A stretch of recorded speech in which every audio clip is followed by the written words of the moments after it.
For the second time in 2 years, the Lebanon County DA ruled a state trooper justified in shooting and killing someone in the line of duty. That DA just happens to be married to a state trooper. Critics tonight are asking why she didn't have the Attorney General handle this case, and our Dennis Owens asked her too. It is a 46-page explanation by Lebanon County District Attorney Pierre Graff. The headline, in bold, Jay Splain acted lawfully and justifiably when he shot and killed Andy Zwanchek last November in Jonestown. Zwanchek was violating a protection from abuse order, was on drugs, resisting arrest, and behind the wheel of his car, the report concludes, when Splain killed him, fearing for the lives of he and his partner. Hess didn't comment after releasing the report, but sat down with us before its release to discuss shootings involving police. Every decision, you have to stand behind it. And there's going to be good, there's going to be bad that comes with it, but that's the job. It's what we signed up for. A year and a half before the Zwanchek killing, Trooper Splain was in pursuit of Charity Tome, who was racing through Lebanon County with methamphetamine racing through her, according to an autopsy. Watch closely. She is spun out into a field. Her car slowly rolls forward into a police car. Listen as Splain and a partner jump out of their vehicle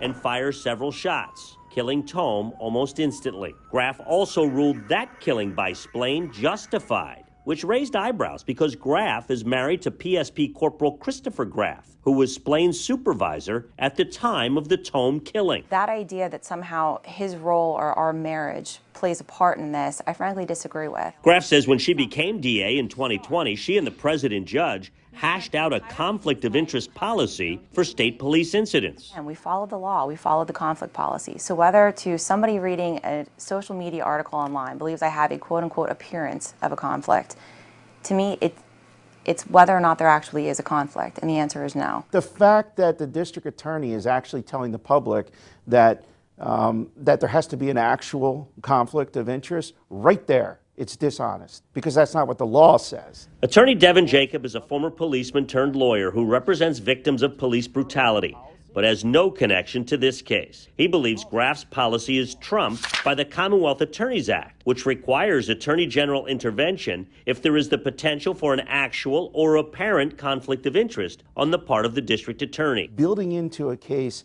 an actual apparent conflict of interest, that's going to sow distrust. She should have kicked it to the Attorney General's office? Without a doubt. Why not just kick it to the Attorney General? That sounds like a very easy and appropriate thing to do.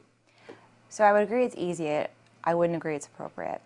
When I decided this was the job I wanted to take, I knew I was going to have to make hard decisions every day. In addition to Splain's 2 killings in Lebanon that Graff ruled justified, Splain had 2 other on-the-job killings in his career. In 2007, he killed Joseph Rotkowitz in Lehigh County. In 2017, he killed Anthony Ardo in Northampton County. DAs in those counties ruled them justified as well. Things can happen, especially when you're a policeman, but 4 shootings over 15 years seems like a lot for one person. For instance, you're married to a state trooper. How many people has he killed? Zero. So isn't that a little bizarre? Isn't that a raising of a red flag? You have to look at is at the time the trooper took the action. So in both of these, they were shootings. At the time he pulled the trigger, at the time he committed the fatality, what he reasonably knew, what he reasonably believed in that moment. And that's the law. It's a red flag. And too much power, Jacob insists, for local DAs. In PA, the state attorney general can't step in unless invited in by the local district attorney. Yet we've told the top cop that they have to answer to essentially subordinates. And that's a problem. If you're the top cop, then that's it. You're the top cop. You get to make the decisions. You get, the buck stops at your desk, not at a lower desk. At the end of the day, I have to look myself in the mirror, and I have to know that I did my job properly and I served my community properly. And shirking off a duty that I know I otherwise have, to me, is not the right way to do this job. There are still 2 civil suits pending in the 2 Lebanon County fatalities. We did request an interview with Trooper Splain. State police rejected that, but did tell us he's still employed, but no longer on patrol. In Harrisburg, Dennis Owens, ABC 27 News.